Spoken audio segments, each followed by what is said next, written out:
એટલું ચક્ર બનાય મેં 350 થી 400 વરે લગે। હેલો ફ્રેન્ડ્સ, મારું નામ છે કેવલ સોની અને આજે આપણે છે ને રેન્ડમલી એક ડિવાઇન પ્લેસની મુલાકાત લીધી। આ જગ્યા છે ને ચારે બાજુ પ્રકૃતિથી ઘેરાયેલી છે, એટલે એવું લાગતું હતું કે પ્રકૃતિ જાણે આ પ્લેસને ઘોડામાં લઈને બેઠી હોય। અને સ્પેશિયલી અહીંયાની જે મૂર્તિઓ છે ને એ શાલિગ્રામ પથ્થરની બનેલી છે। જે શાલિગ્રામ પથ્થર એટલે કે સ્વયં સિદ્ધ કહેવાય છે।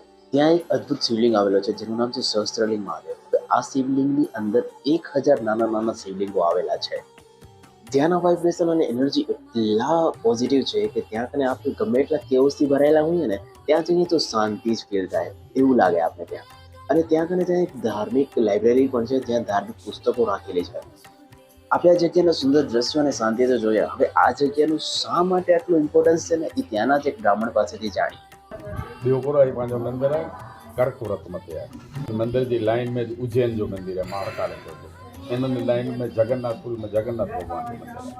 स्वयं सिद्ध मूर्ति हुई, स्वयं सिद्ध मूर्ति बोलो तो शालिग्राम शिला जो को है इन शिला जा ना आई एक शालिग्राम शिला बे पांजी भाषा में जो तो कृष्ण शिला અને જે અંદર ચક્રોમાં એટલું ચક્ર બનાય મેં 350 થી 400 વરે લગે।